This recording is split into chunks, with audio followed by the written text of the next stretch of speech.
I was certainly given words of encouragement early in my career around that learning is never a waste. And for me, in my instance, with the psychology piece in particular, I think, we're always performers at something, so even if it didn't lead to a career, applied in sport, I can use that in so many ways to improve myself and navigate life's challenges that was comforting to know that I can always use that regardless of the outcomes or external goals that I might have. And I think that investing in yourself is never a waste of time. Wise words from Angus Mugford, who's a real thought leader in high performance sport and beyond. Welcome to the podcast of the HPNA Academy. I'm Carl Tischler, and this podcast is called Better for Having Met Them. And that's certainly been my experience getting to know Angus over the last year, and I'm sure you'll feel the same way by the end of the episode. Angus is like the reverse Ted Lasso. He's the British guy who finds himself at the center of American professional sports. Angus is currently the managing director of athlete performance and operations for USA Tennis, that's the USTA. Previously, he was with the New Jersey Devils of the NHL and the Toronto Blue Jays of Major League Baseball. He began his career after getting his PhD in sports psychology with a decade at IMG and the IMG Academy. But you don't have to be an athlete or a sports fan to get a lot from this discussion. If you're interested in people and place, in what makes people tick and what makes teams work, there's a huge amount in here that's broadly applicable. So much so that Angus and I guest lectured together at Cambridge last month on the topic of peak performance for people leaders. We recorded this podcast live together in Bradenton, Florida. I'm laughing because it was like literally a torrential rainstorm, but we braved it, and therefore you have this episode. I hope you enjoy it. Thanks for listening. Angus, we talk about you as the reverse Ted Lasso. It's one of many things I've been called in my life, but it certainly it made me laugh, and then actually on reflection, I resonated a lot with the caricature and character of Ted Lasso, a show that I love. But doing a keynote for the Sports Business Journal and the sports community around the paradox of high performance and winning and also well-being.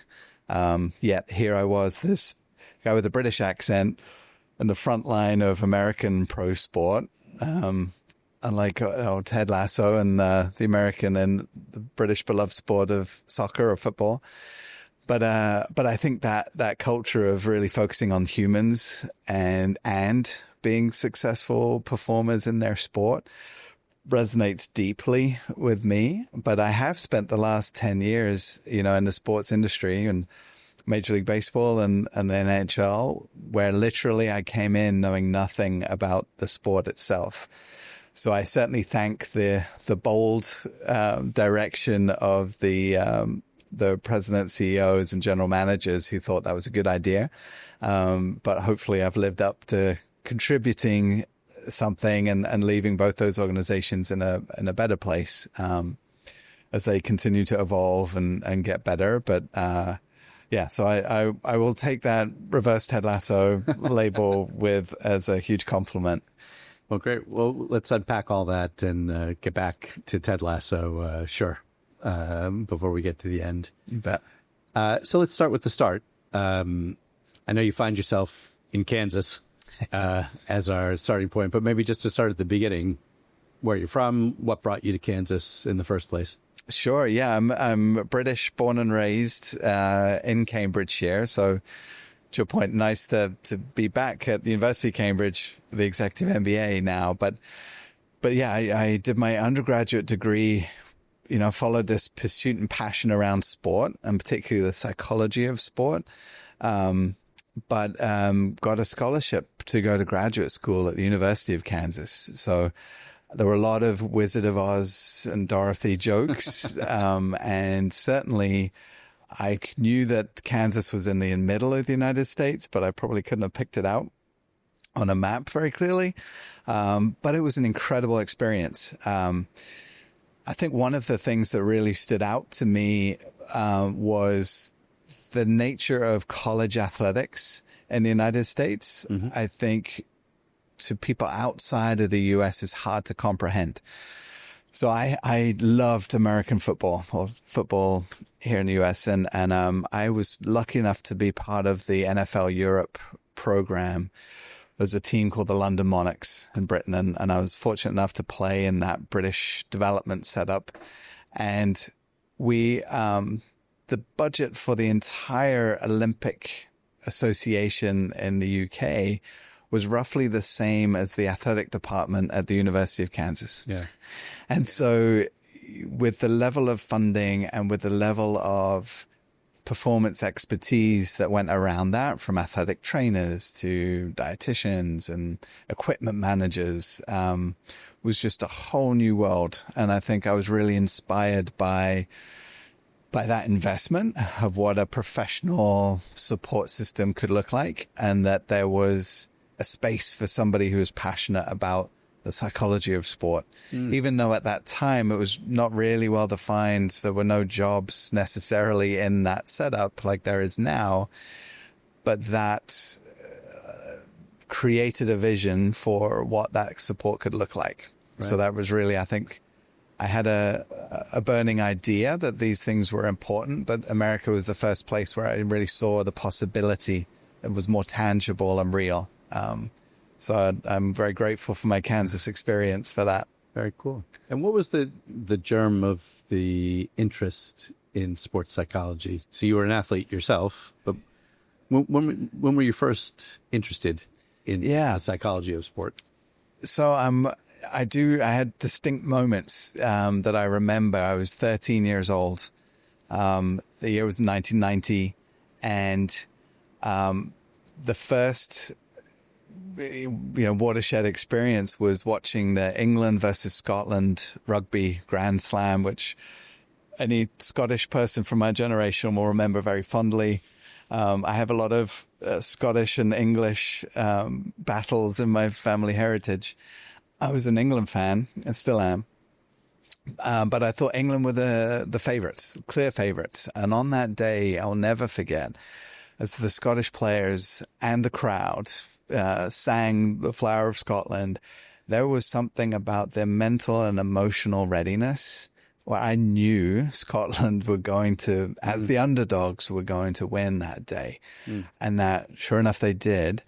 But it really left an impression on me that there was a mental and emotional part of preparing that could influence winning or losing in this powerful way. Later that same year, it was also the soccer World Cup, and one of the better English teams to have ever played. But they lost on a penalty shootout in the semifinals against West Germany at that point. And two of the England players, England legends, missed their penalties by a mile. One blasted the ball 20 feet over the crossbar. And again, these are things that these players could do in their sleep.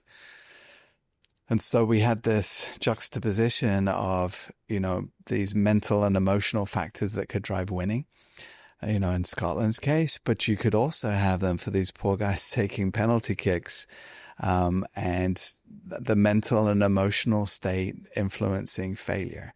And to me, that really locked into my subconscious, and especially over time where I kept hearing head coaches, managers, players say, you can't prepare for these moments.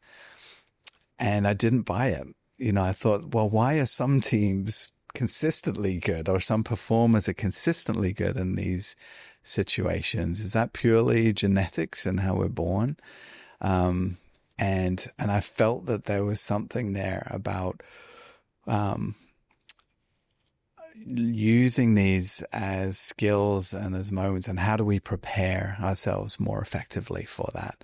And I was lucky enough to follow my curiosity, and I still do to this day. But I do think that we love sports for the drama. We love the March Madness piece of David and Goliath and these upsets.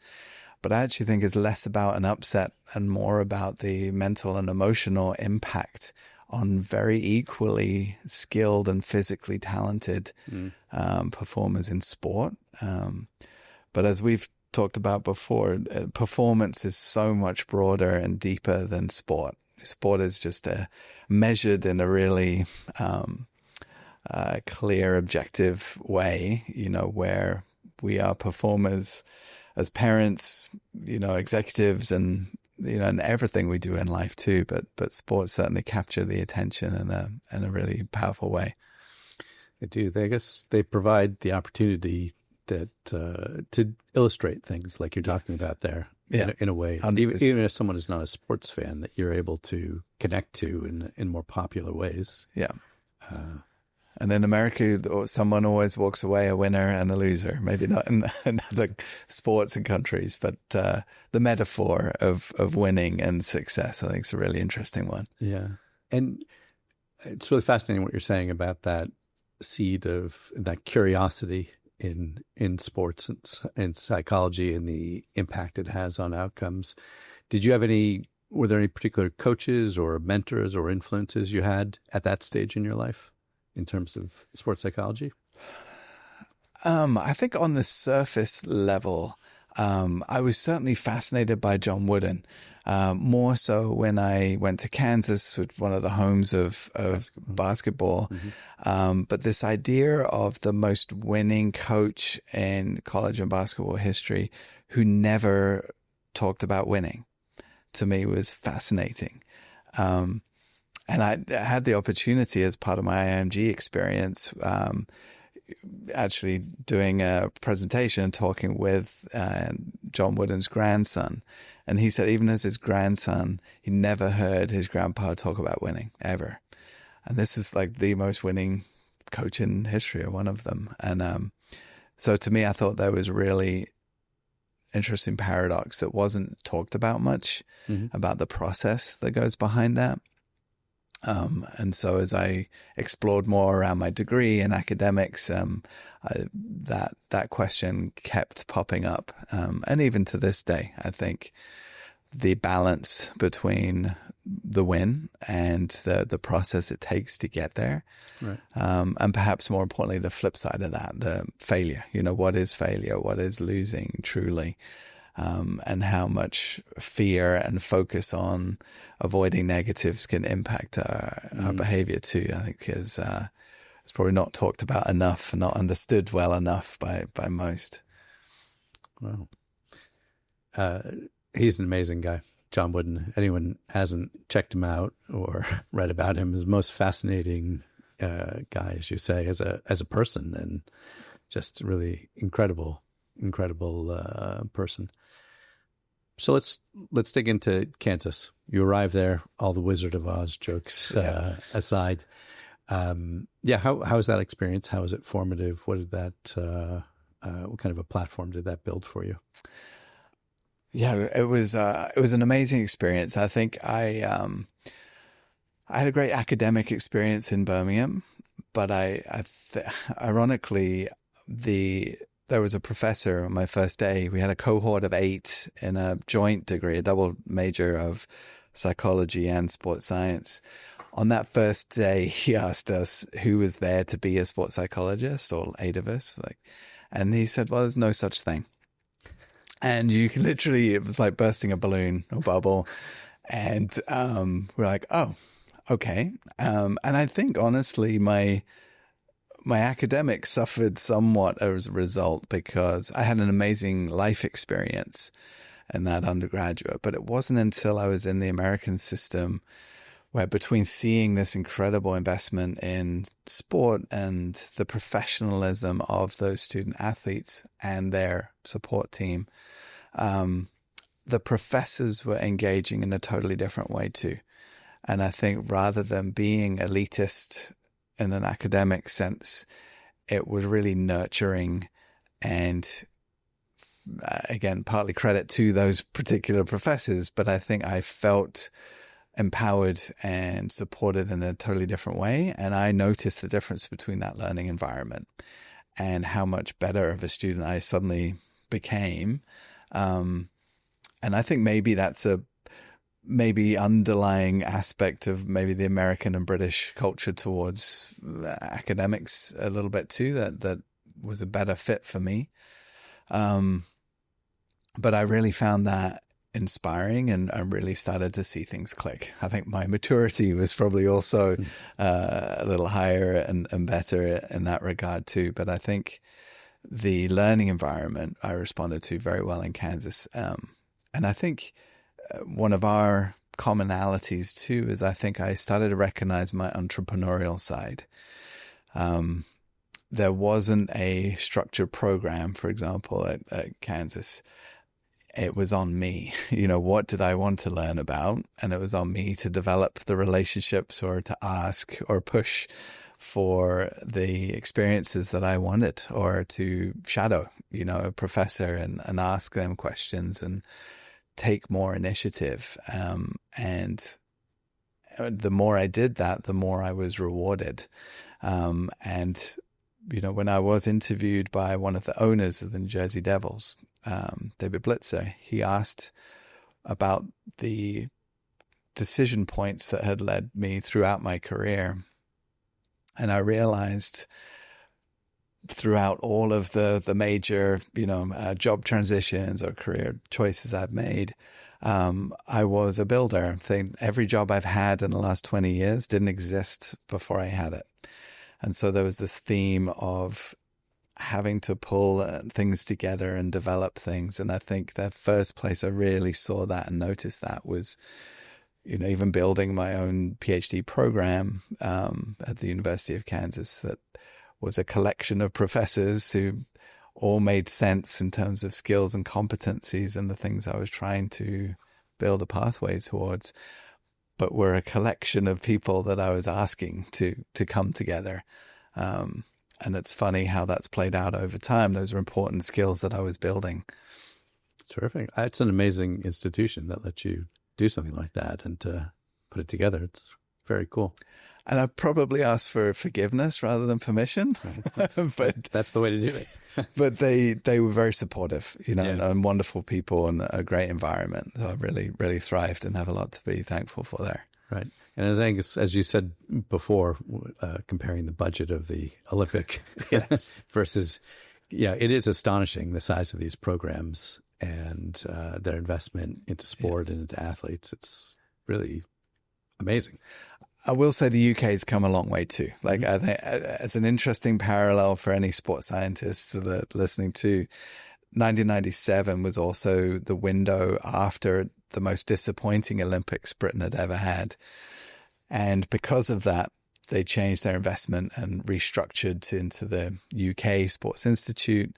A good friend of mine, someone I have incredible respect for, Simon Timpson, he was the director of the UK sport for the London Olympics, which was an incredible success. But they went on to be, I think, one of the only countries ever to perform better in a post-host Olympics when they went to Rio.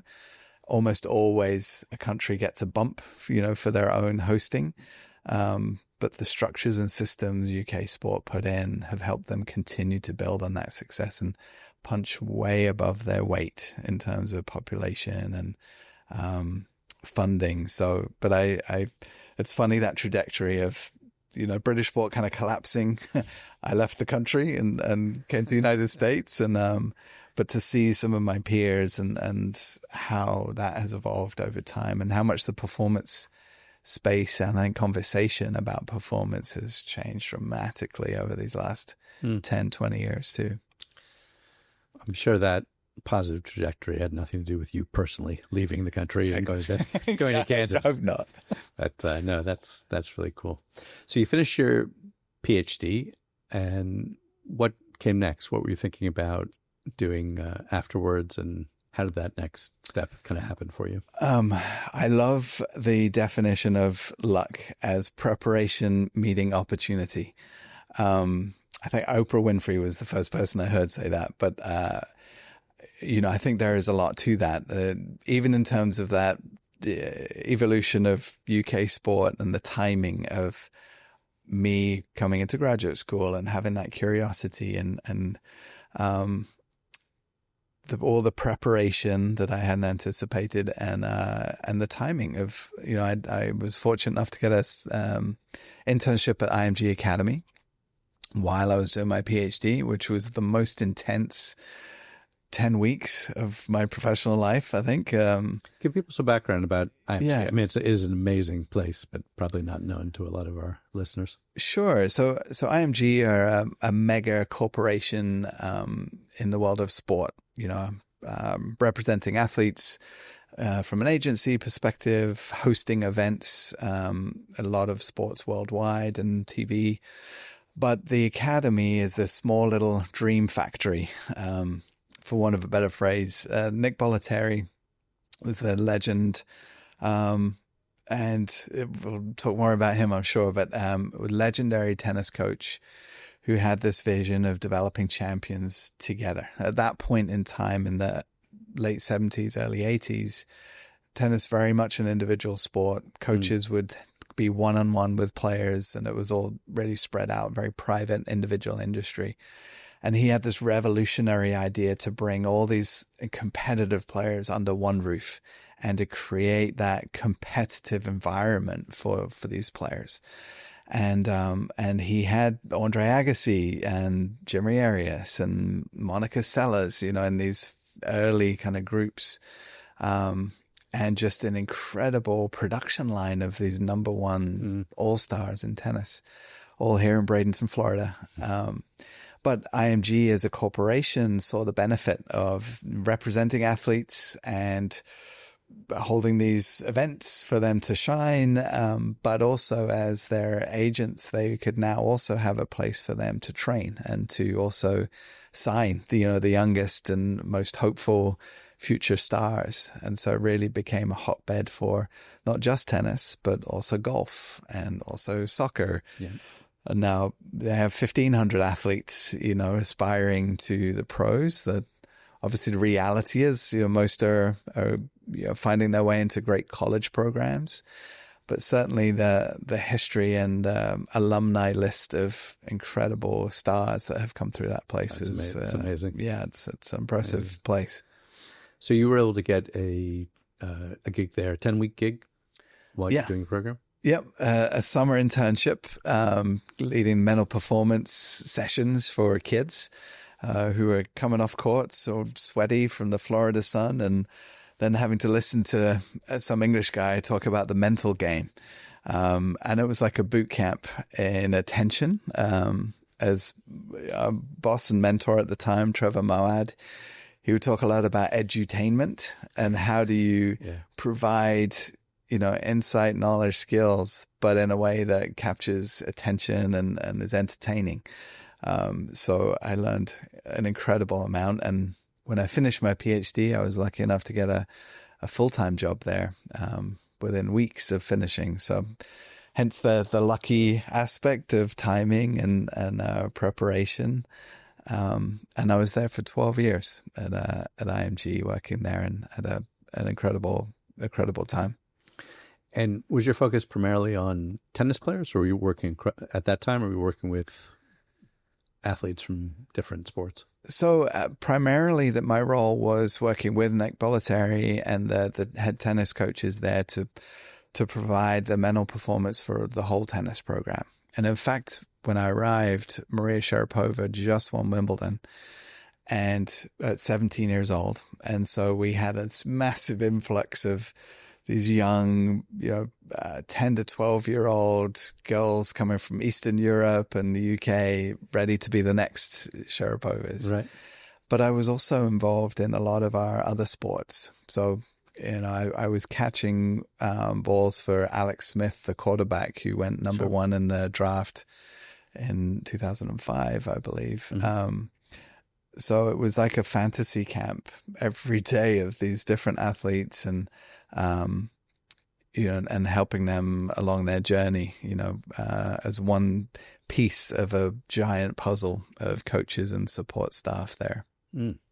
And so the ages of kids would be from what, like 9 to 18 sort of thing, or older if they're 9 to 18 was the core. There were a lot of players who might come there. They called them postgrads, who were trying to get into a better situation in their college. We had a lot of pros that would use the Bradenton as their home base.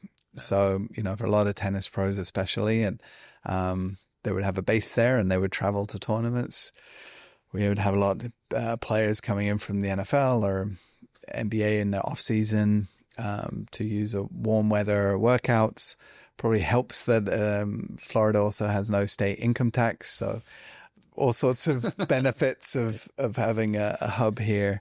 But it did create this wonderful melting pot, and I think a chance for 10-year-old player aspiring to be a pro, sitting next to a pro or seeing their heroes work out in the gym, and then have a chance to ask them questions at lunch. I thought that kind of crossover and overlap was really powerful and part of the magic there. But yeah, that's one of many, I think, the hidden elements that sometimes bringing high performers together can really produce. Yeah. How did you find kids at a younger age being able to sort of integrate and learn about the mental game and to appreciate its importance? Was that a challenge? Yes and no. I think, you're touching on a really interesting, important aspect of pressure as well. Like there were all different levels of motivation, right, and investment. For some, some kids there might have been going to a boarding school in the Swiss Alps, on a private jet, if it wasn't for them. Others, families had mortgaged a home a second time, and the sacrifices were palpable, and there are different pressures sometimes that come with that. So I think there was thankfully a lot of mental conditioning and woven into the programs to help manage that pressure, but certainly not healthy for everybody, and a complex beast. So I think one of the benefits I had in understanding and helping me be effective later, I think in the professional world too, was assuming that nothing is given, or there is a sales pitch for anybody in terms of why should I listen to you, or what does success look like for each individual, because even that is a loaded question and not the same for everybody. So right. Taking the time to understand where someone is and where they want to get to is a really important part of that, whether you're 15 years old, 10 years old, or 65 years old. Those are important questions to ask. Well, sorry, there's a bit of a complex question Yeah, sure. throwing your way, but when you think about the mental part of the game and your training, if you were going to sort of summarize it in like 3 key principles, or the 3 most important things that you're doing when you're working with people or getting across, what would those be? 3. I think one huge aspect is just awareness and understanding, like people understanding themselves, period.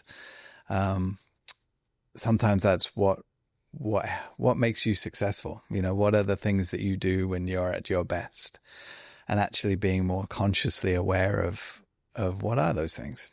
Similarly, what are we like when we're under pressure or when things don't go so well? Have we actually reflected on what leads to that? So I think just awareness alone is a really powerful aspect of the mental side of performance. And so that's without any interventions at all. Like reflection is the intervention, understanding yourself better. But there are so many key aspects of your mental performance that impact that.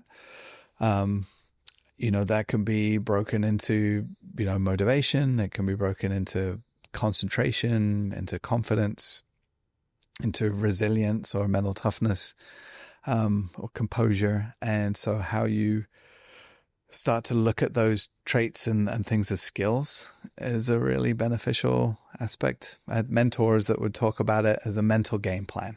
Like, what is your mental game plan for your performance? Right.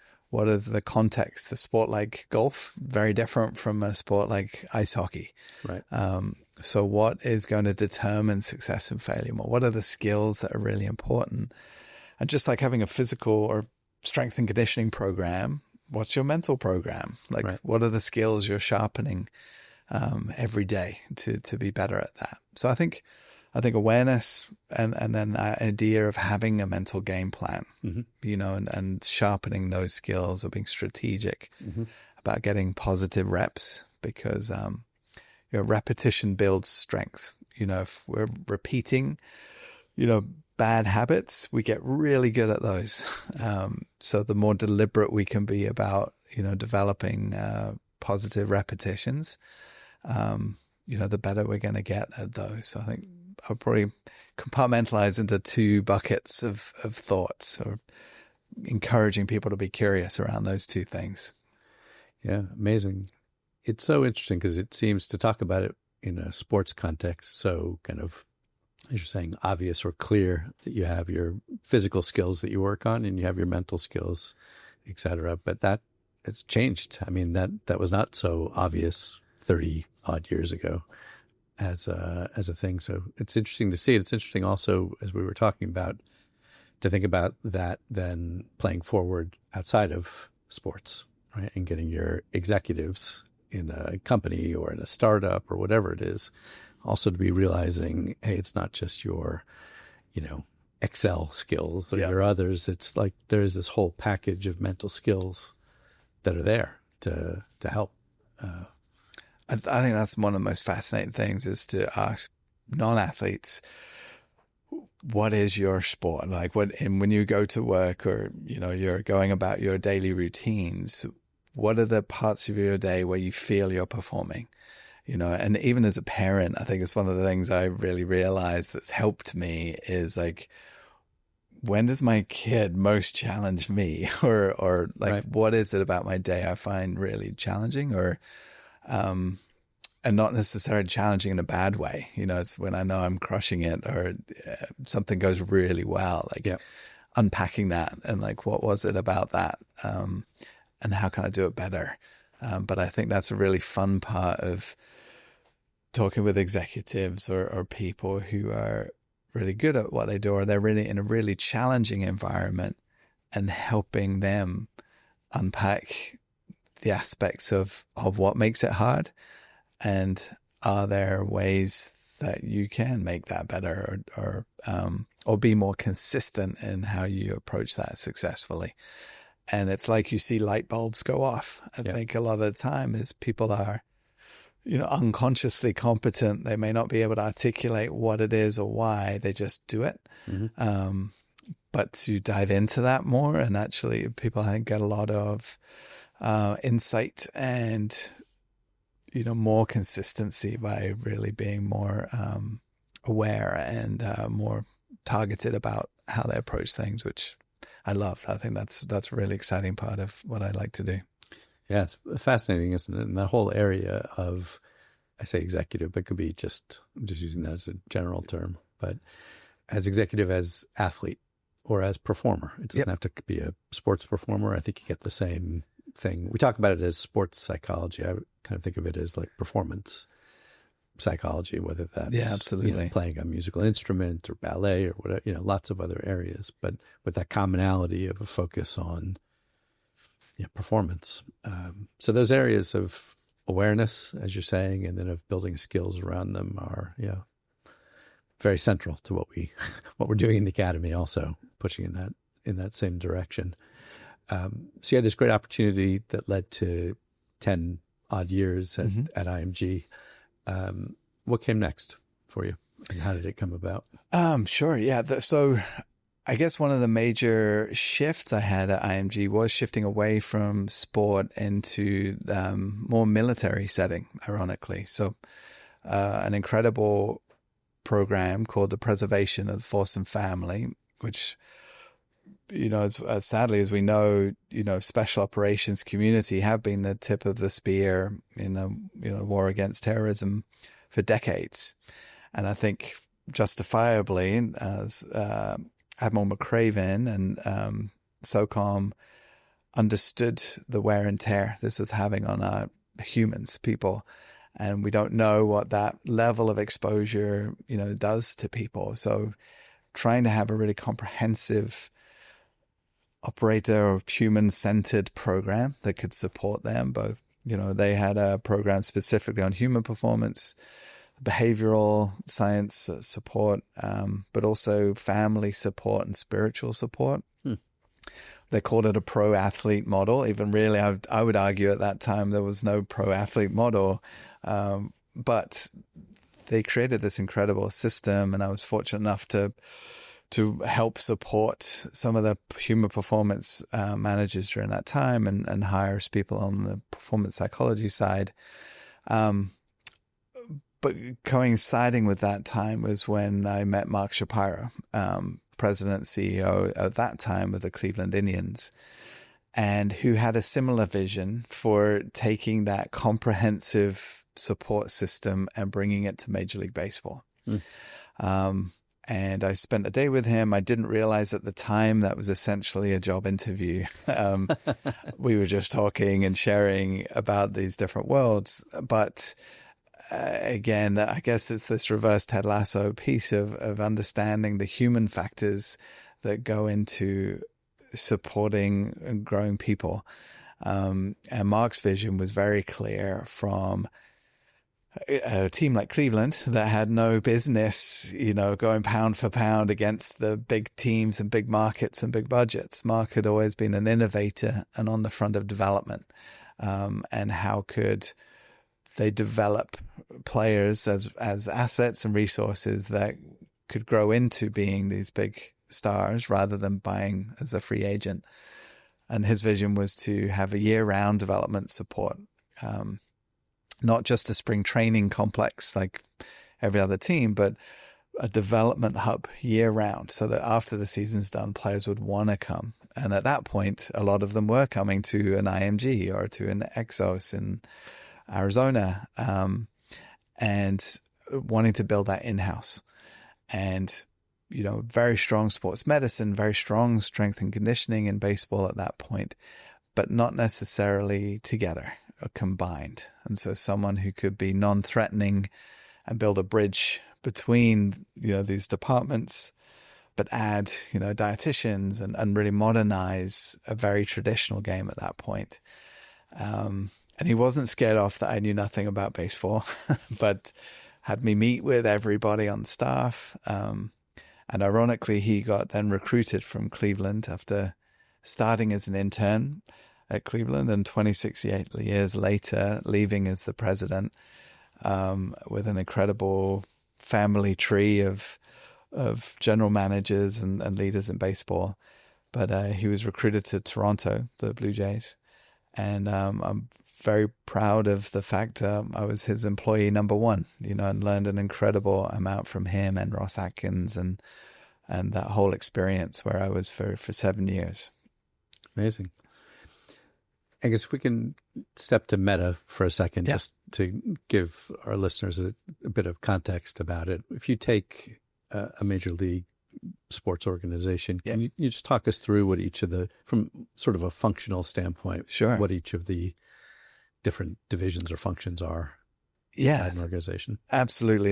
And I think the best framework for understanding a pro sports organization, and I guess this is one of the things I love about the fact it's not just baseball, right? But if we were to look at the big four in the United States of ice hockey and NHL, basketball and the NBA, NFL, football, and Major League Baseball, and we looked at it at the player career timeline. Mm-hmm. So you have a phase of talent ID and acquisition as an amateur player. So for most, that might be a high school or college graduating player wanting to go to the pro level. There's a whole scouting division that is dedicated and focused to identifying that talent, and then the decision-making framework that goes behind understanding the value of that player and then negotiating on how to best acquire that player through a draft system or somehow. So there's a scouting component. Mm-hmm. Then they essentially, once a player is in the system, they arrive in a minor league development phase of their career. In different sports, that's accelerated. Sport like hockey or baseball has quite a big minor league system, baseball being by far the biggest. When I arrived in Toronto, we had over 250 minor league players in that system. Wow.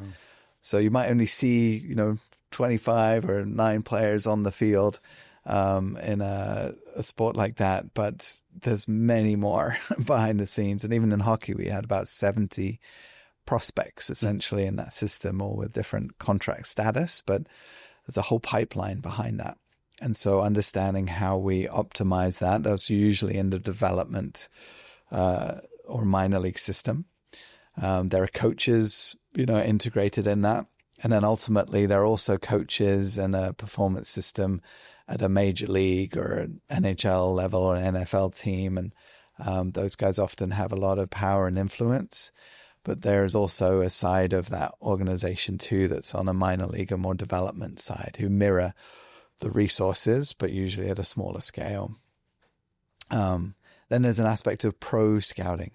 So there's other, while there's an amateur side of scouting and identifying talent on the front end, there are also scouts who are looking at other teams and looking at the value of your own players. So you can pick up trades or free agents, and those are more a different emphasis on the scouting side. And then essentially you have these underlying layers of analytics, data analytics, mm-hmm. and I would argue the performance team as well. So the performance team being sports medicine, sports science, sometimes they're called athlete care. I think the more advanced departments are really integrated around how they view medicine and healing and treatment of players, in addition to the strength and conditioning and really building and developing players. At the end of the day, it's kind of similar to the military, actually. You're trying to build more durable, players, or in the executive sense, assets, right? You're protecting your assets, you're developing them, and you're extending their careers and durability. And you're doing this in a way to help the GM and the organization develop a winning product, winning team, a roster that's managed through the budget of, aging, often more expensive players, as well as a combination of younger, cheaper talent. And how do you create the right mix and the right culture to be able to win and perform? And so, and expand that career and the value of a team as long as possible.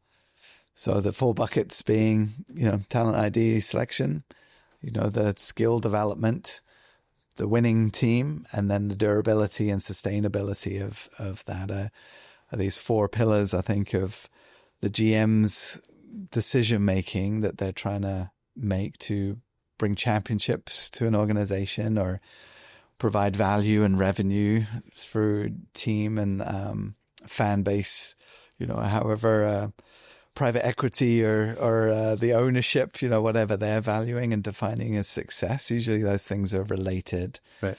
But, whether you are a hockey GM, a baseball GM, or even a general in the special operations, those kind of 4 phases of a player timeline or a performer timeline are really pretty consistent. Context and culture are always different, but I think from a management and strategic standpoint, really similar. So I've learned a lot about the context, but I think that's the playing field that how I see that. Right.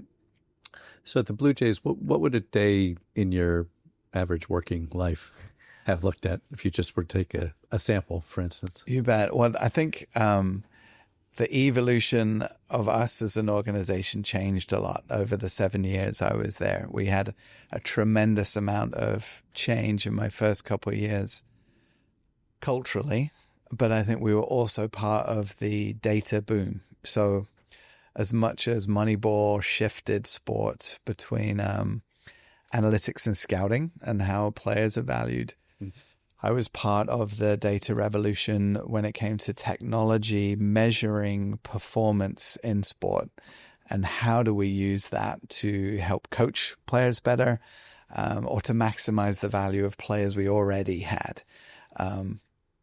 So early on, that meant a lot of time with coaches. It meant a lot of time with analytics, or a lot of time with vendors. I had these incredible technology and products, but how were we going to use that?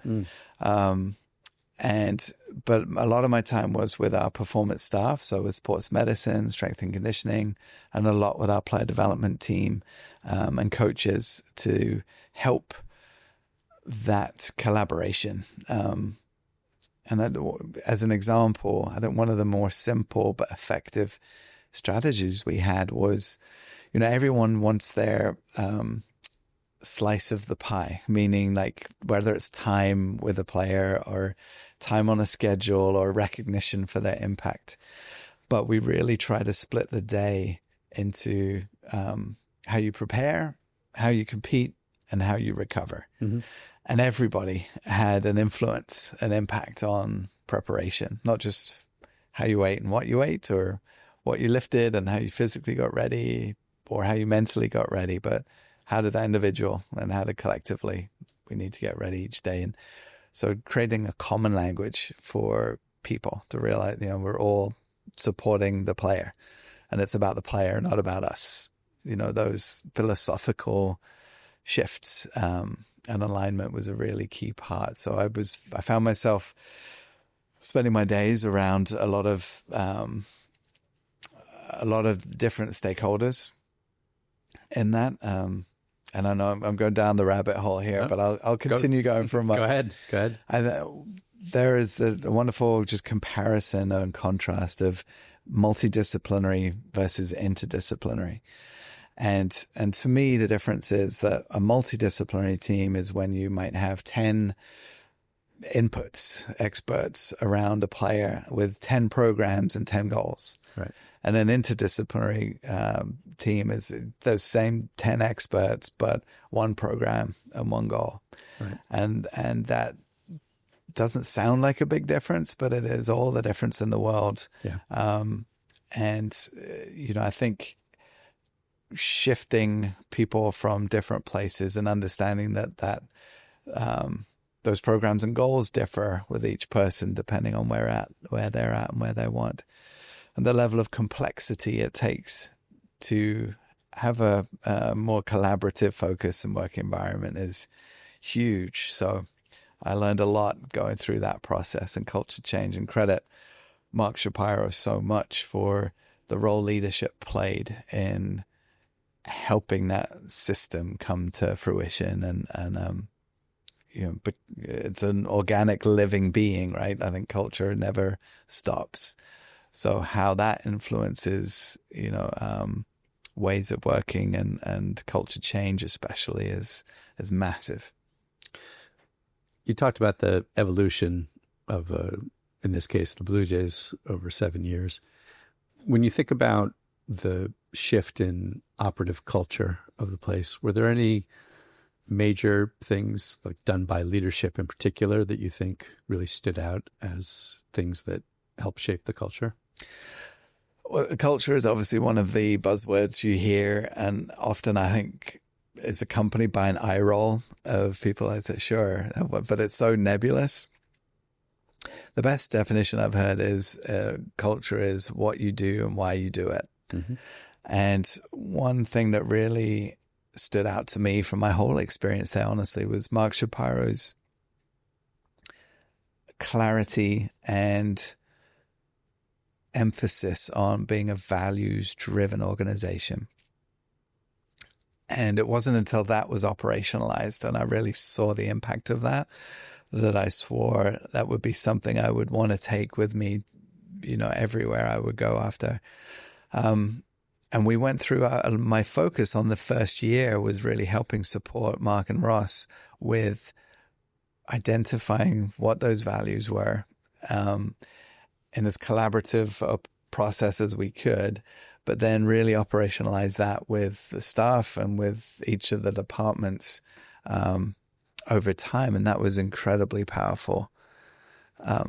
If you can share some of that. Sure. What would be an example of a value that you uncovered and then implemented? Yeah. So we ended up generating a cute acronym of CLEAR, which was collaborate, learn, empower, achievement, and respect. There originally we had 12 of the senior leadership team articulate their values that were important to them, particularly in relation to successful teams that they'd been a part of. We had a whole host of different things, but we settled on, I think, 7 or 8. And then from that, Mark and Ross kind of reinforced areas that they felt were really important.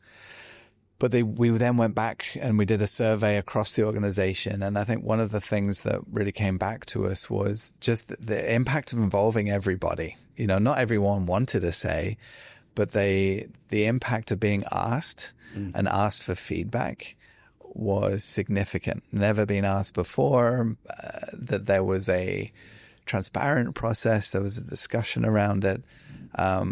Ironically, I think learning and empowerment were the values that resonated the least with the staff and the people there, but they were probably the most important to Mark and Ross, that differentiated the way that they were really wanting to lead the organization.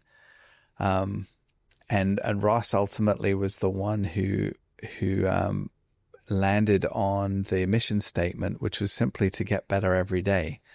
If you lengthen it out, it was get better every day in order to win, world championships.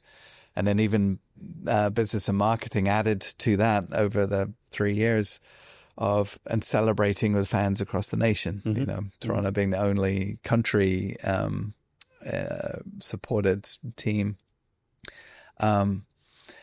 But by identifying those values, then, especially with the senior leadership team, whether it was, what did learning mean to amateur scouting, for example? Right. What did learning mean to an athletic trainer? What did empowerment mean, to those same individuals? Mark often used scouting as an example of a scout who may be in Northern Iowa, and the only scout at a game, may not come to Toronto or see the major league team, but, how could they feel connected to the organization? Like what they were doing that day was going to make an impact. And what was learning for them? What was the level of empowerment that they really felt, and connection to the team? I'm really thinking about it through that lens of, when they're asked for feedback, when they're speaking up in a room about the player that they saw, how empowered are they to actually do that and advocate for their case? I think really thinking about it on that level was really impactful. And even in terms of budget, how often do we see, continuing education budget be the first thing that's cut, when we're making budget cuts? But our emphasis on learning meant, well, how do we allocate our strategy and our budget around the strategy effectively? And so I think it really helped create that anchor point for all the decisions that we made. Let's dig into this a bit also for people that don't have context.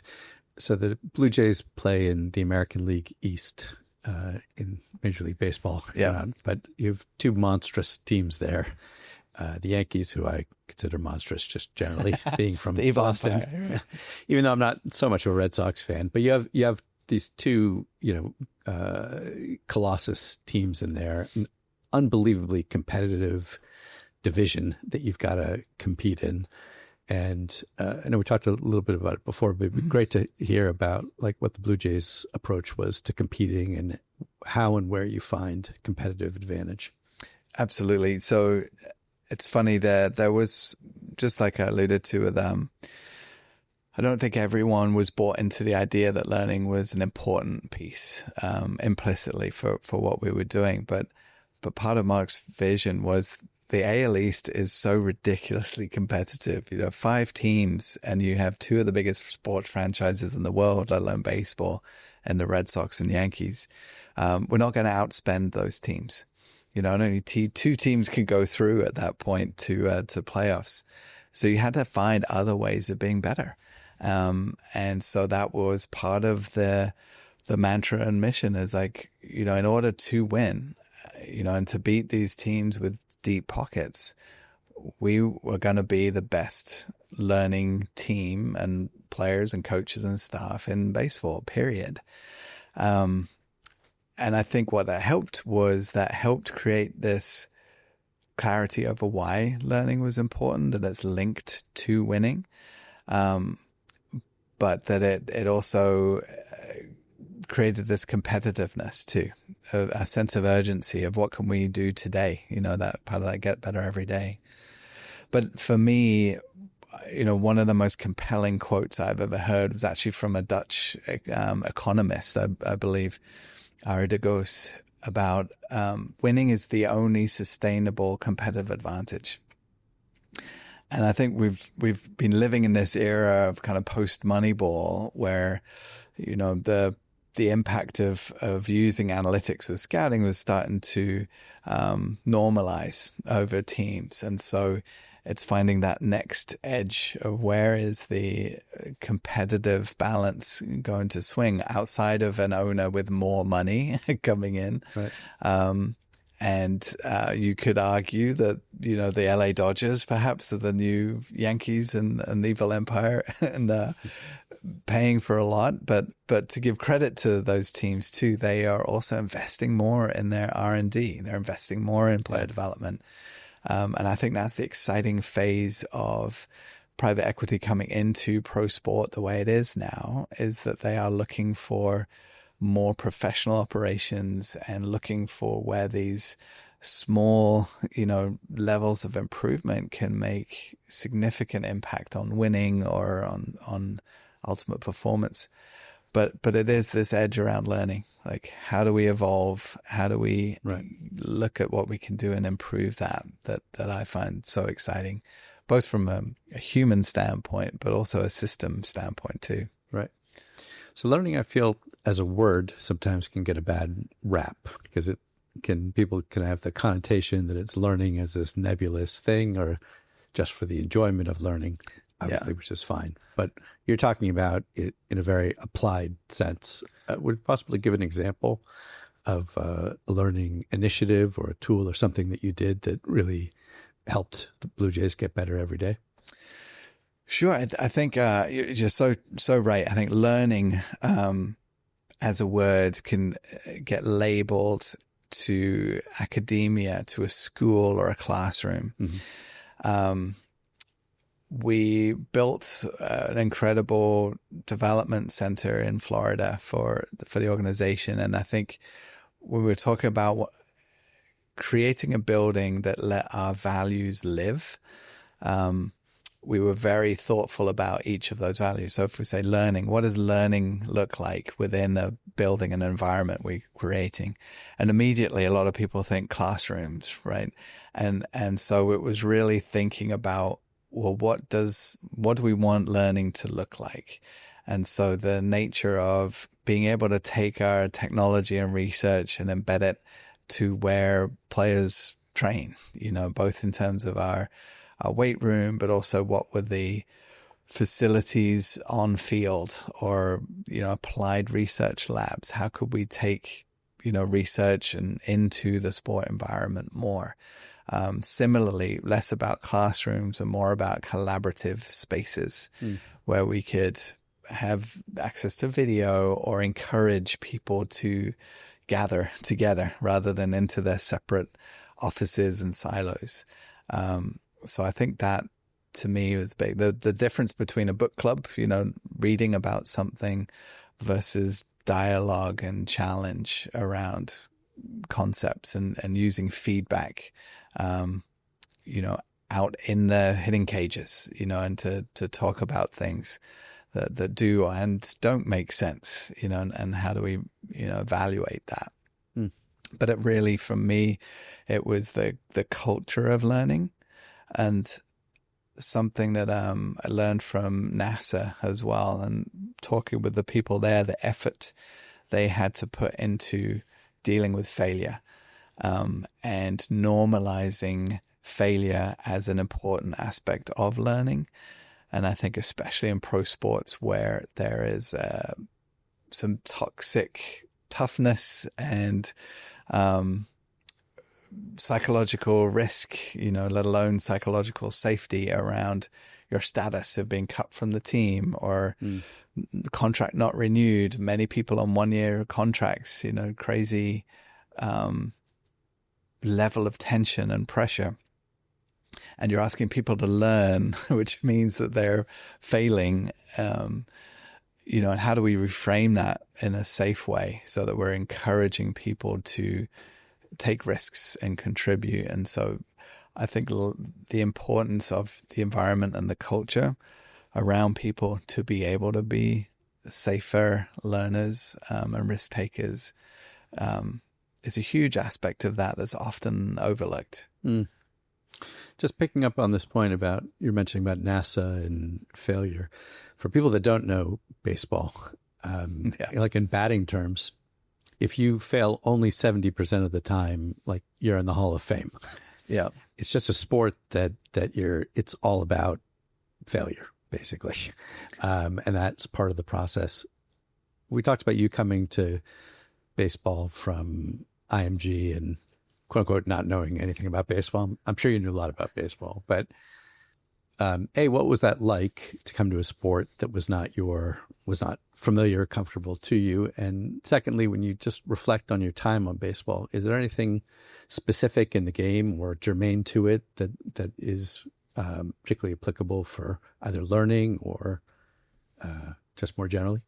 Sure. I think I had forgotten how competitive I am until I was in a 162 game season and every loss was painful. And this metaphor of it, a marathon, not a sprint. And so, they certainly value, not getting too high, not getting too low, but the steadiness and consistency being rewarded. And so I think I definitely take that aspect away. But it was part of my culture shock, I think, going from, being across so many sports. But I do think that part of my ING experience and being brought into many different sports was a huge asset. So even the military, for example, being in the special operations community, whether it's Navy SEALs or Air Force Special Tactics or Green Berets, they're all very different. And I have no business talking about, performance to people who do, that for a living. But I think the comfort in my own skin and the comfort in understanding the performance landscape in humans and bringing that to the table was an important part of my impact, Brian. Right. And as Mark, I think part of his understanding of me was what I thought was an insult at first when he called me non-threatening. But it is an important part of being non-threatening and bringing ideas into a new context. But often that's where I think the best innovation can come, right? From an industry where you have proof of concept of something that's successful and translating it into a different one has had a lot of success stories. Doesn't always work, but I think that collaboration between experts within an industry and that crossover can often bring about some magic. Especially, I think that mix, as you're saying, between someone who is a subject matter expert, i.e., let's say a player or a baseball expert, versus, I'm making this term up, a functional expert, i.e., human performance that cuts across all of these. Those collaborations, I think, are great. I was 7 odd years in a deep tech company, still have no idea what we do. But it didn't matter because for me, like for you, the focus is on people and performance, not the code per se of it. I think that what you said about the learning and academia piece is so important too, because it's one thing to read a book and then say, oh, we can do this. And it's a different thing when you actually kick the tires and really engineer something together that makes sense for that situation. Yeah. And that application, the depth and focus on that is so different. And I when I came across human-centered design from a colleague of mine, it was such a light bulb moment of understanding, surrounding a problem or challenge with the key stakeholders and really putting the human in the middle of the system and testing out each aspect of that was such a revolutionary idea, but such a common sense, pragmatic way of approaching problem solving that has really changed the way I see a lot of my role and how real application and change can happen successfully.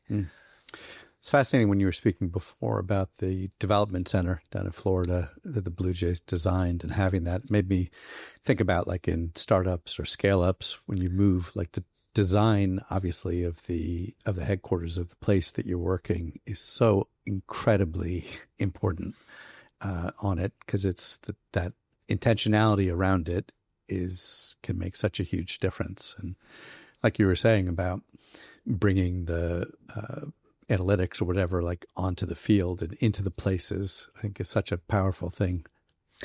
And I think when you start with the mission, vision, and values, and you have clarity about what those things are first, and then you can, and again, I'll absolutely credit to Mark especially, who helped drive the funding and the budget, so when it did come to, we can have this or that, like, how you start to prioritize things that are going to impact your people, your team culture, your performance, helping you prioritize across all important things was so huge.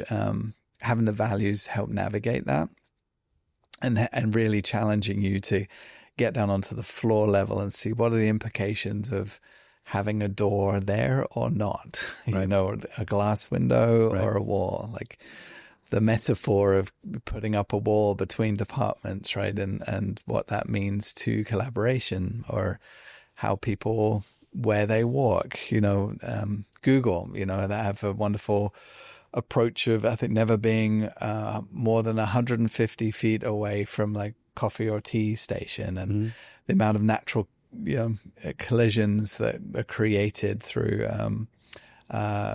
interactions with different departments each day, like very deliberate design methods that have such a big impact on people and creativity. And I just love those parts of, like, behavioral economics, and the psychology behind that really geeks me out, if you couldn't tell. I could tell, but it's all good. I think what you were saying before about the difference between multidisciplinary and interdisciplinary is so incredibly important. We used to find it a similar thing in deep tech businesses, where you've got people working under incredible pressure, time pressure, and et cetera. You got to keep them healthy, for one thing. And but your window to work with them and for them to take in and integrate new ideas is always very short and very small. So if it's cacophony coming in from 15 ways, like, it's just nothing is going to stick. But the ability to, as you say, we're saying in an interdisciplinary way, to have things woven together so that when people have that window for attention, or when they have that window for learning, you're able to actually get something to land, right? Like, I always talk about that in the academy. It's not about teaching. It's about what lands, what becomes operative. It's hard to see how you could do it other than with interdisciplinary kind of approach. Pro athletes being as busy as they are, and as under that kind of pressure that they are. Right. And I think there's so much about the environment you create around that, whether, again, the psychological safety, the egos, or even how people's impact is recognized too, where people, I think, often are fighting for recognition or impact around that can influence what they bring to the table or how well they work together. The trust element of collaborating with others, and especially if it's a foreign way of working.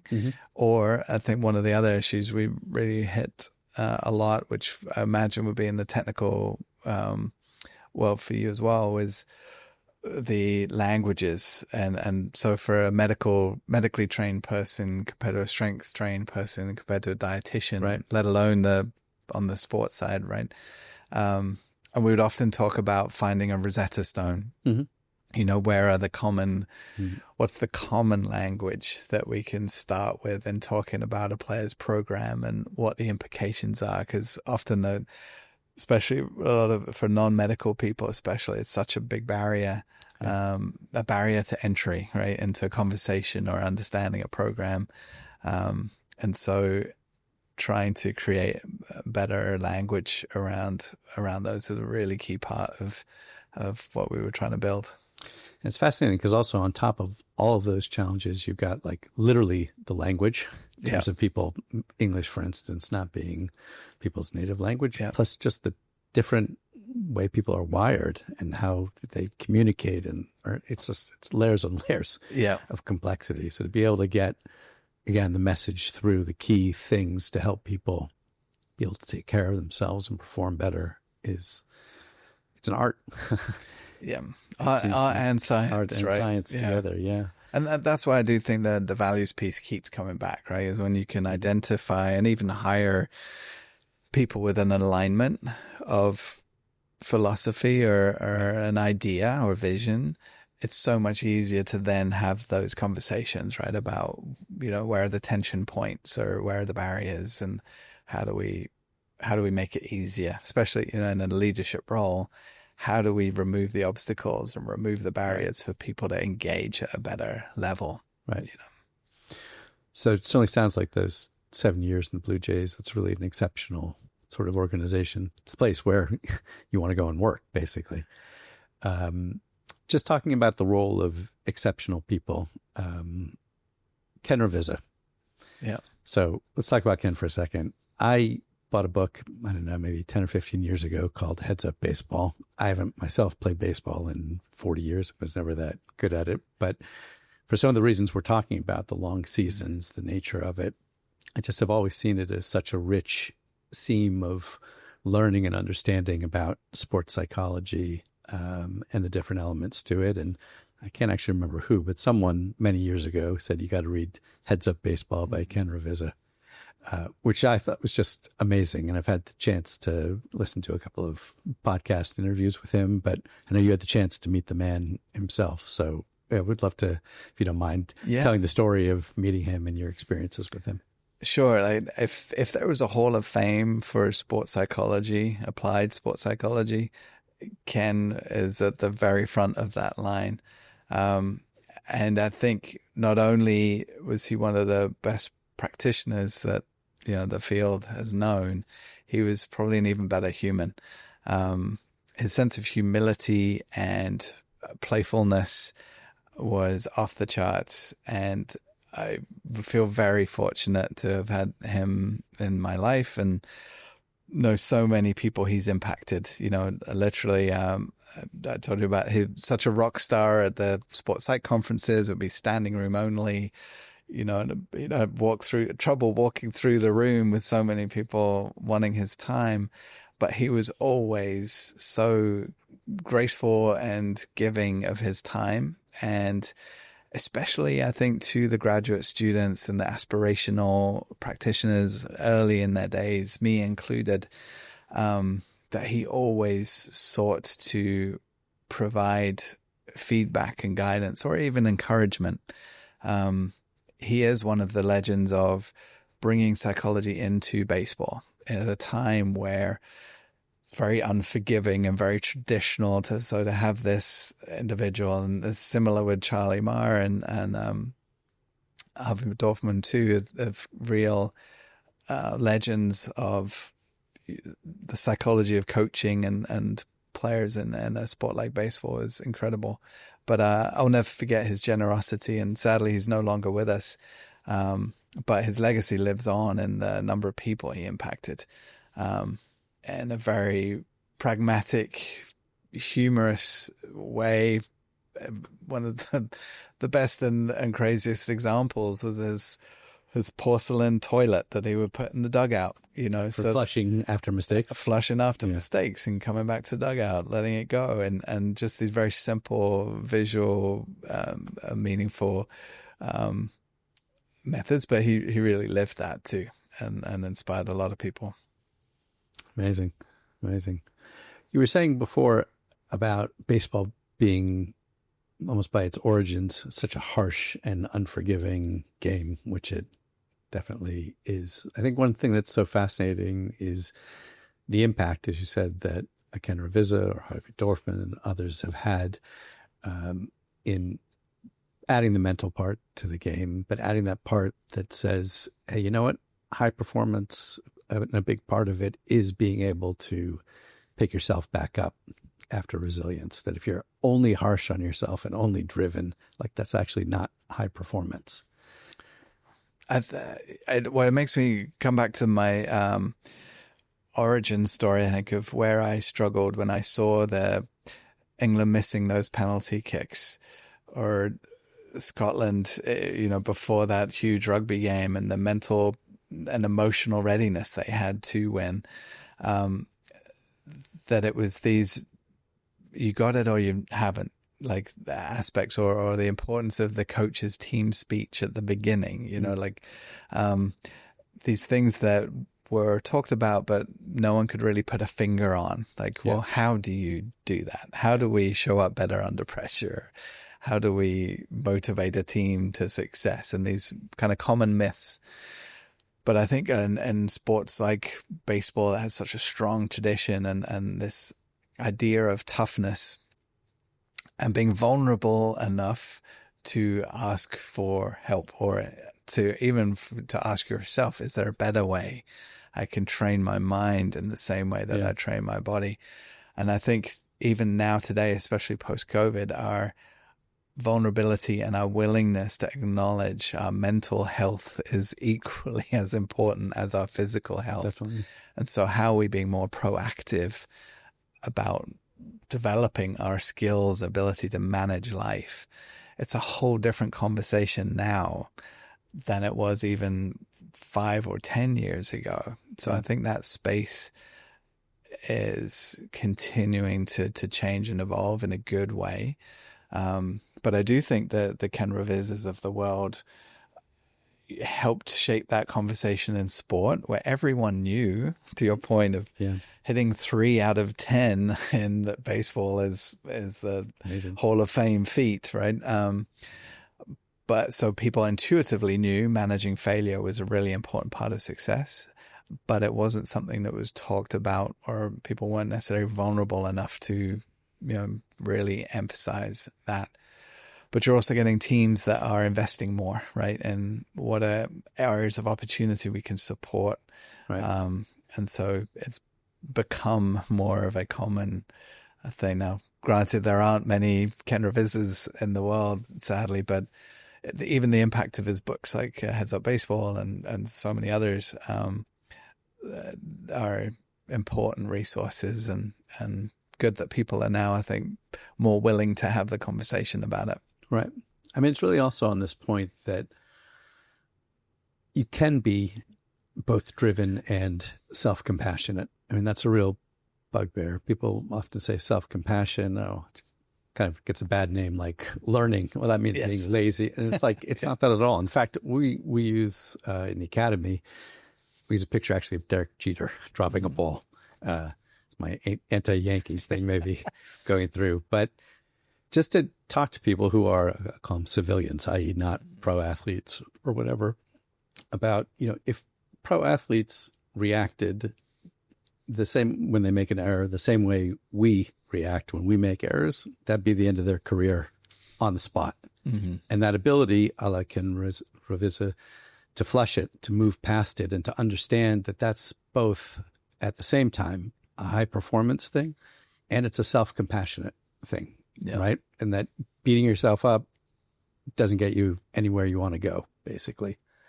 I think that's such a powerful thing that, as I say, for civilians and talking about in this context, we try to really get people to focus on. And athletes are great at lots of things, but one of those is flushing and moving past.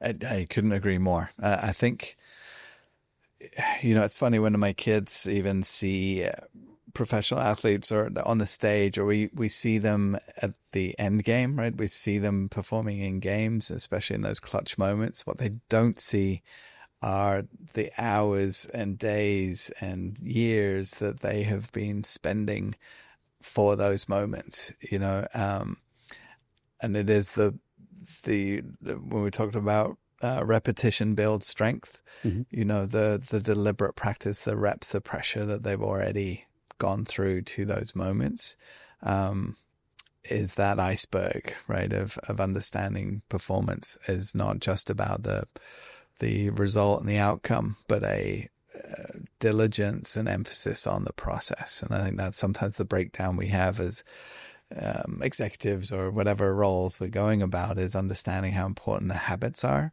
Yeah. And the preparation before the performance. And even then the recovery too. Exactly. The reflection and the physical piece of taking care of yourself so that you can be a high performer again tomorrow. Right.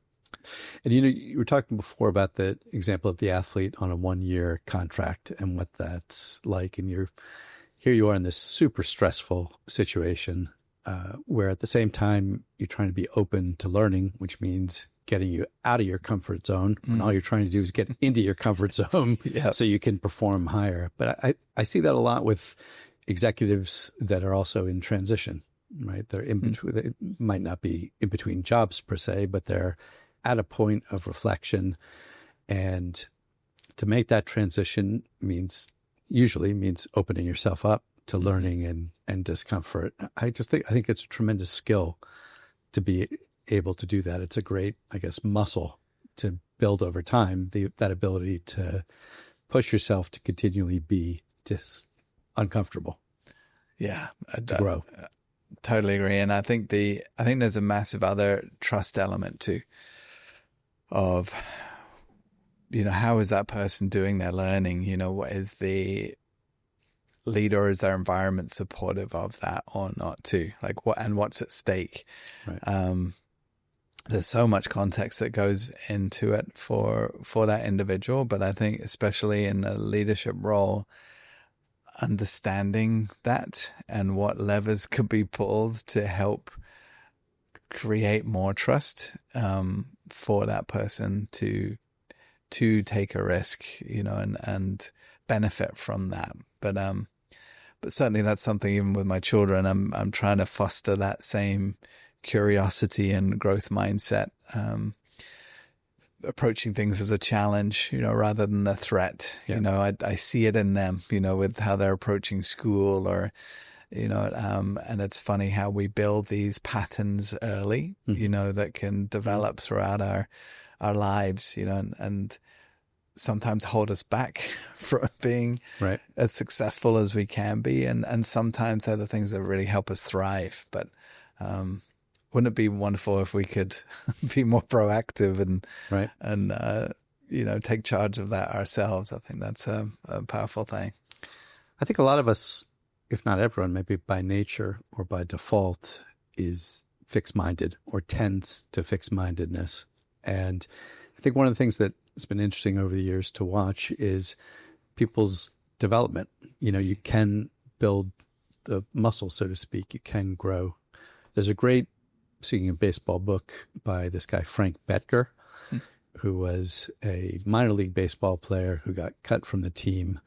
He was really concerned the whole time about his performance, and that kind of, again, can lead you to spiral down. So he was cut from the team, asked the manager why, and the manager said, well, it's because you're lazy. And he said, I'm anything but lazy. I'm terrified, but it's not laziness. So he had one last chance at the most minor league before crashing out. And he decided, no matter what, I'm going to have the most enthusiasm of anyone on the field. And he did. and actually went up to the major leagues, left baseball eventually after an injury. Then that same pattern reflected itself in he became an insurance salesman. First, he was terrible and had no enthusiasm. And then once again, picked it up and became very successful. It's a whole Dale Carnegie thing in there. But I think about that. I think about Frank Bettger as just an example of how we can grow, how we can perform. Can we do it at, in 1 second with a snap of a finger? No. But we can, as you're saying, with habits and, with repetition and with a sense of direction of where we're going. It's quite amazing how you can see people transform, or athletes you see also transform. Yeah. I think there's no question when an athlete is getting to the very top level or team, they've done a lot of things right to be able to get there. But again, one of my other mentors that we touched on earlier, Trevor Moawad, one of his favorite sayings was that successful people do the things that unsuccessful people aren't prepared to do. And even for other athletes that he worked with at the very top level, sometimes didn't understand what those habits were.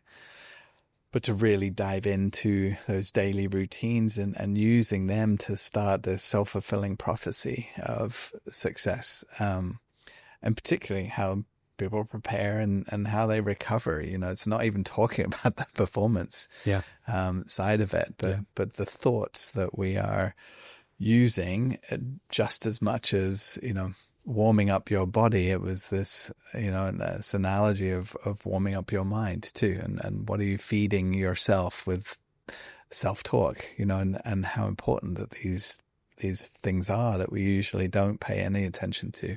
Yeah.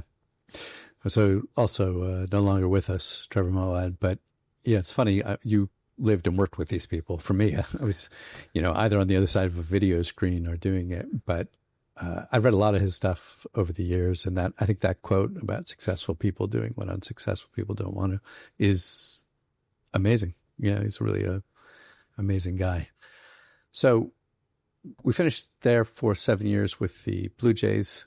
Then you move on to your next sport, which is my late blooming most favorite sport of all, which is ice hockey. How did you get to the Devils? And now for a second or maybe even a third or fourth time in your career, you're moving on into a job where, the underlying sport is not one that you're familiar with. Yep. Reverse Ted Lasso strikes again. I was definitely humbled to be headhunted and to have a conversation about the vision that the Devils had in particular, and how similar the landscape was in terms of understanding talent from a scouting standpoint, and really trying to maximize that, and looking at the development system and how the performance system worked together.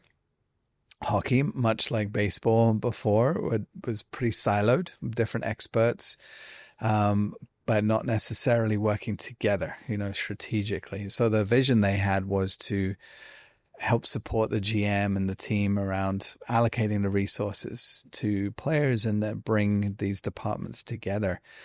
And it was a really compelling vision, really, especially to be approached where for a sport known for being very traditional, that they're willing to talk to somebody who's got an accent that is very different from anyone else in hockey, but also just in a really different kind of role. And my journey with the Blue Jays was incredible, and the system, it felt really good to leave the organization with each of those departments having strong representation, both English speakers, Latin speakers, men and women, across these departments, all in this interdisciplinary way of working in this $100 million facility designed around values. It was rewarding to leave and know that they will not miss a beat. It's certainly a part of that, not miss me at all. But ultimately, I think that was what we're trying to build, right? Is a system that is about people, but we can take any single person out of that and it's not going to collapse. And so an amazing experience there, and excited to learn a new sport and learn what the NHL is all about. And to your point too, I've certainly fallen in love with the sport, and my family too are huge hockey fans now. Cool. And what were some of the just inherent challenges in hockey generally that were sort of different than baseball? Yeah, so baseball and hockey shared actually more than I realized at first. And I think compared to football and basketball, for example, there is a bigger development window. So players are drafted at 18 years old. Mm-hmm. There is a minor league element that players are probably not expected to be, NHL ready, for probably a 5-year window. Similar to baseball, It's interesting. I never thought of that before. That's really interesting. There's a latency period between acquiring a player through a draft and when you would expect their pathway to hit their NBA and NFL. That window is much shorter, and there's a real scouting bias, I think, in American sport anyway, where we focus a lot of energy on talent acquisition and ID, but if a player is not panning out in the way that they hope, it's, that window is probably fairly short before they move on to the next player. Well, in places like the United Kingdom or New Zealand or Australia, where there's a much smaller population, there's a bigger emphasis on development. Mm-hmm. And so I think that's why you've seen this gravitation to non-North Americans sometimes. But an evolution to this scouting bias that is okay, we have the talent. Are we maximizing it? Can we do more? And so that framework is something that we're seeing more. And with the NHL, the main difference between the minor league setup in baseball and hockey is that those minor leaguers are outsourced. So where in baseball we would have 8 teams before the major league team that we would control their environment and their coaches. Our players in hockey would be scattered between the Canadian Junior League. They might be playing in the men's league in Finland, for example, or even the NCAA. But they're on other teams with other coaches. And we would have a development staff that would support them and kind of track them and scout them. But it was a much more outsourced model of development. And so, really helping the organization create clarity around its philosophy and system, the types of interactions and coaching opportunities we did have, the kinds of camps we could bring them into. It was, trying to hit the same outcomes, but through a very different process. Right. Like you were saying with the scout that's in northern Iowa, doesn't come to Toronto, making them feel part of the organization. Was it sort of a similar thing with, you got these juniors off in these different leagues and reminding them they're part of the Devils? Absolutely. And I think even in terms of design, right, from the moment a player is drafted, or even the conversations that a scout has with a player for the first time, that's their introduction to being a New Jersey Devil or whatever team they're a part of. So remembering each of our touch points and how important that is, the relationship they develop with their development coach was probably one of the most important they might have in their entire career. We would have NHL players who still leaned on their development coach for mentorship, for now helping them navigate the complexity of a pro life, but creating that synergy across our system so that those development coaches and the NHL coaches are on the same page. That we share a philosophy. We're sharing a language, but being much more deliberate about that. But seeing every interaction, or if any time we would bring those players into New Jersey, that they felt that connection and that it was part of the story, so that when they hopefully make their debut with the team, they feel very much part of that family. Anything we could do to help accelerate that and maximize that connection is big. Did you feel, in terms of working with the athletes themselves, that there were any kind of major functional kind of differences or differences in perspective, just in terms of like the physicality of the NHL versus baseball? I think, yes. I think that there is a broad dynamic. So if we think baseball is all of these like discrete closed skills, it's a pitcher against a hitter fundamentally, and at every at bat. So more of an individualistic kind of duel compared to the selflessness and toughness that I think goes with hockey, where you can have a star player, but they're only on the ice, a third to maybe a half of a game. And even on the ice, the line mates for a star player are equally as important. Absolutely. Even the toughness of getting hit and knowing that somebody has your back. Like there's a whole different cultural experience around that I think impacts the locker room in a different way. But I think there's also a lot of commonalities, and even the difference between a minor leaguer, and someone in the majors too, that the aspiring player that almost has nothing to lose, versus the player who's made it, and how that can shape and influence their perspective.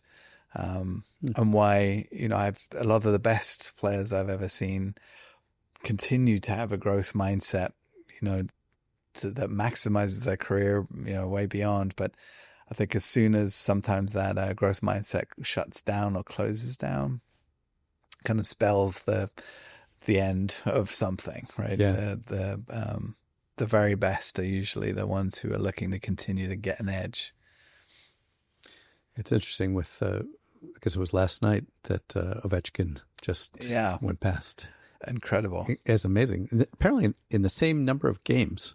Yes. Exactly, which is even more freakish. Yes. But what an accomplishment. Incredible, yeah. To do that at all, but to do that as consistently as they did in their career, and such a physical sport too. It's and I was really glad to see it honored as a moment, celebrated as such a moment too across the league, and the humility of Wayne Gretzky and his participation in that too is really, really cool to see. Yeah. I think there's a long list of things about ice hockey that are just fantastic. Yeah. I could easily take up the rest of the podcast talking about them, but just the fact that happened in an away game, and I mean, if you didn't know better, you would have thought it happened at home, and everything. The other, I mean, just the way the NHL transforms, at playoff time. Also, just generally, not just the intensity of the game, but people shaking hands at the end. I mean, it's just so much about hockey. It's great. Just amazing. Angus, when you think about people that you feel really kind of blessed to have met and to cross paths with in your career, who are some of them that kind of come to mind, or that we would say in our parlance were particular HPNAs? No question. The first person I think of is a dear friend and mentor. I call him my Kiwi dad. But Dave Hadfield is a wonderful human, first and foremost, but has been big in the coach development space, primarily with New Zealand rugby, but impacting a lot of world rugby. And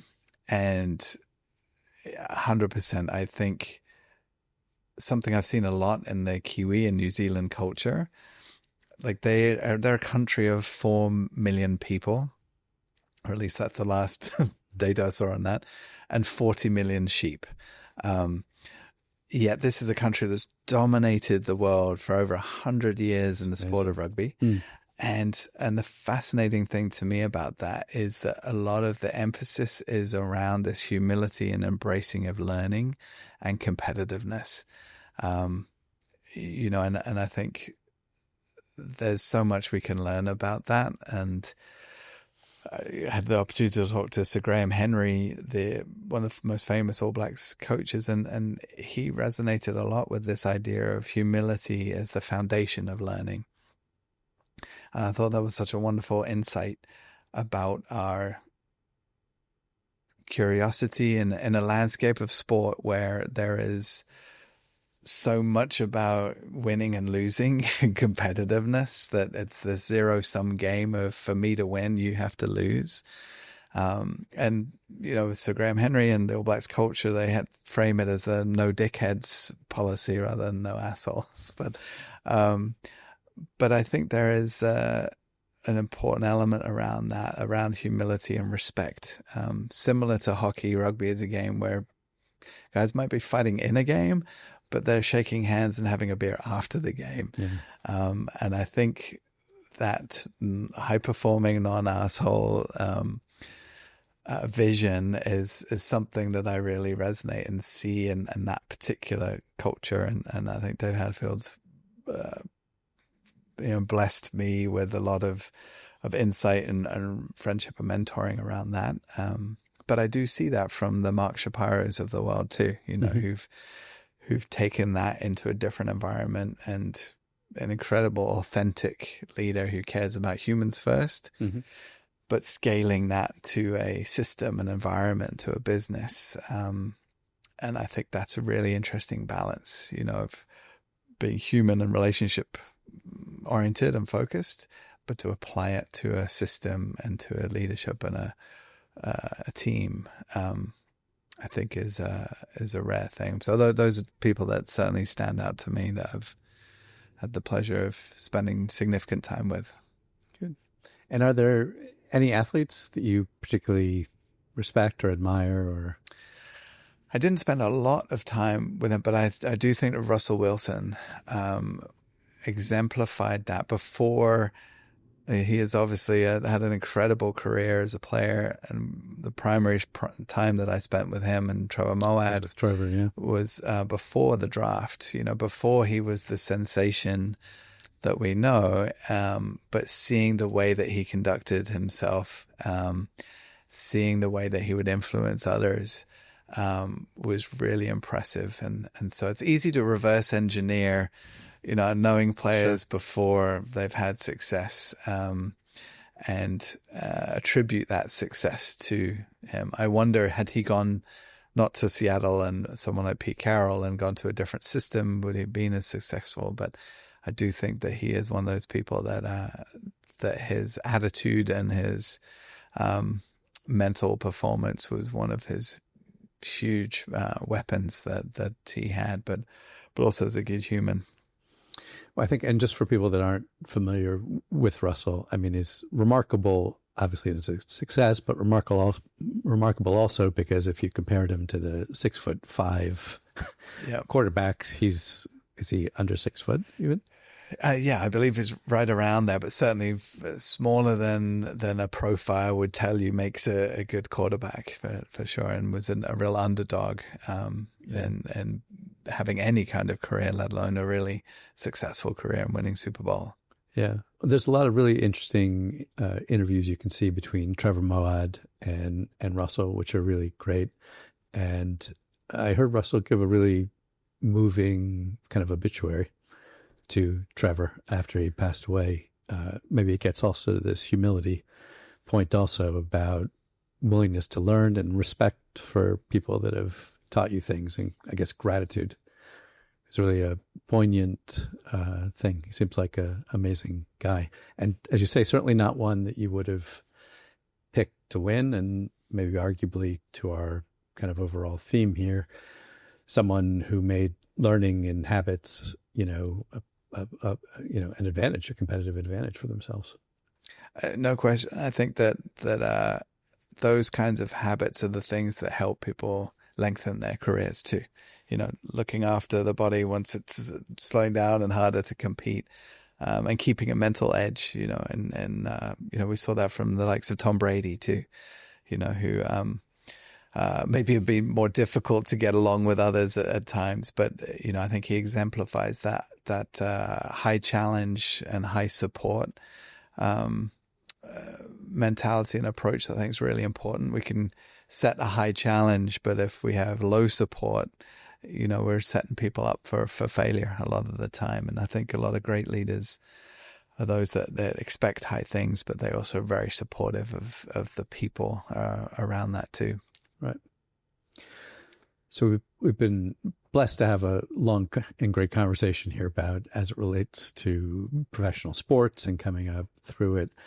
In terms of perspective and advice for people who are not in professional sports, who are in the working world, what are some of maybe the tips or the sort of resources you would signpost people towards in terms of how they might begin themselves to kind of expand their performance frontier?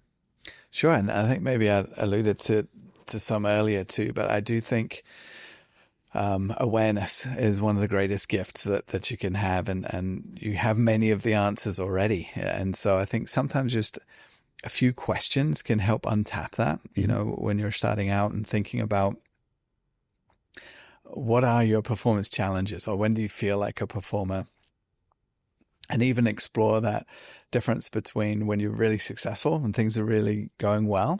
What is that like, and why? What were the things that helped set that up? And similarly, when things are going off the rails and disaster, kind of explore that. Like, what was it about that? How did you react, or what were the conditions that led to that? And I think a couple of questions I love to ask performers and athletes when first talking with them is defining success and defining failure. Sometimes that can be quite revealing about how clear or unclear you might be on what is winning for you, right.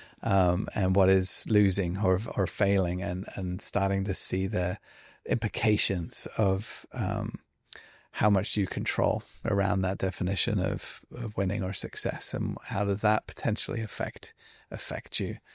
And so even just some questions can start to reveal more to you, more insights or things to explore more. And as I mentioned earlier, I think that idea of having a mental game plan is a really significant and basic one too, of starting to see your mindset and these skills as skills, that concentration, we're unfortunately trained for these really short bouts of concentration, right? Every time our phone buzzes or our Apple Watch is giving you a haptic shock, reminding you've just been texted for the 10th time in the last hour. Our concentration is pulled all the time. And so how can we train that better?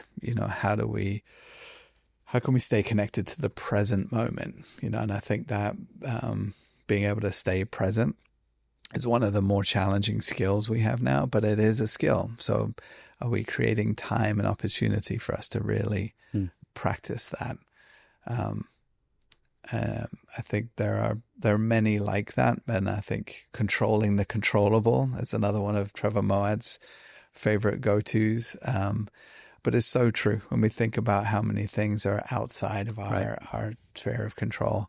And that the more that we can let go of that and focus our attention in on the things that we do have control over, it creates so much more energy and focus on things that we can really make impactful change and perform at the highest level. Any book recommendations from the world of sports psychology or performance that would be accessible? That's a really good question. Lots. I have a long list. So we already mentioned Ken Ravizza and Heads Up Baseballs are great. Outside of baseball, even just the concepts around mental skills are terrific. Even outside the realm of sports psychology, I think that even writers like Adam Grant are bringing really tangible behavioral psychology and behavioral economics to the workplace that I think are powerful. The mental game plan was one of my favorites from one of my other mentors, Steve Bull and Chris Shambrook at the United Kingdom, which they've done an executive version of, as well as for athletes specifically. And I'll perhaps have to give you some more prompts for for your academy as well of some of my favorites. Yeah. So I guess what's next for you in your career, in your focus? Fair question. One of the things that I think is really exciting and terrifying maybe is, I think in this next 5-10 years, we know that data, AI, information around decision making and performance is more and more important. But I think this nexus point between data and humans is only becoming more important. And I think especially for this next generation of leadership, for organizations that are using data and AI particularly, I think that nexus point between people and data is really evolving space. And that's where I see my experiences, my passion for, really human-centered work and culture is coming into a new frontier. And so decided to embark on an executive MBA at Cambridge, which is a real challenge and an incredible evolution for me, to be my age and diving back into academia and learning something out of my comfort zone, but so applicable at the same time. And, the business application around sport or performance in general, but with this common element of people and evolving and learning, but ultimately trying to deliver a service or product or performance, and do that collectively, is really compelling and complex. How it evolves, I don't know, but I'm learning a lot from that experience and see so much application and sport and all kinds of industries. It's a great program at Judge where you're doing it. People come from all over the world for it. It's a global MBA. Yes, the cohort at Cambridge. I mean, Cambridge itself began in the 1200s and is just an incredible school of history and excellence. So to even be studying there is incredible. But the cohort that we have from Mongolia to Chile to Switzerland and South Africa. I mean, you talk about an incredible collection of smart people who want to learn, later in their careers and leaderships in their own industries. I knew I would get a lot from that peer group, but I've really been blown away by what that's done for my own learning and really pulling that into my career pathway too. Right. And are there any particular subjects as part of the MBA that you particularly like or focus or resonate? I think one of the signs of how great a school it is that every professor has made every subject interesting. So I never thought that financial reporting and corporate finance would be compelling subjects in the way that they are. But certainly, I think the business analytics and management practice programs, all feel very comfortable, to me for how we view, again, data and the management of people is really familiar territory.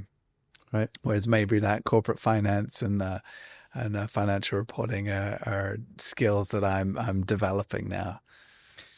Very cool. And it's amazing to see that kind of a path or journey that curiosity took you to Kansas, to here, to baseball, to hockey, to back to Cambridge itself. A full circle. And I would never have predicted, this is a career pathway, but I'm definitely glad curiosity has not let me down yet. There you go. It's great. It's a great quote. It rarely does. If you're following what's really curious, it tends to lead you in really interesting places. Yeah. Bit of a question here out of left field, as we would say in baseball. But what words of encouragement might you give to someone, could be anyone, who's in the process of learning, where that learning takes the humility and it takes putting yourself out and being uncomfortable. And it's hard to see because there aren't often immediate results. Do you have any words of wisdom or encouragement for would-be learners or learners on the cusp of learning? Yeah, well, I was certainly given words of encouragement early in my career around that learning is never a waste. And for me, in my instance, with the psychology piece in particular, I think, we're always performers at something, so even if it didn't lead to a career, applied in sport, I can use that in so many ways to improve myself and navigate life's challenges that was comforting to know that I can always use that regardless of the outcomes or external goals that I might have. And I think that investing in yourself is never a waste of time. Well, that's great. Angus, thank you so much for your time today. It's just been a pleasure to have you. I think possibly the torrential rainstorms have abated, but thank you so much for your time. We may have been talking for hours. I apologize for that, but really, as always, love any conversation with you. So thanks for listening too. Great.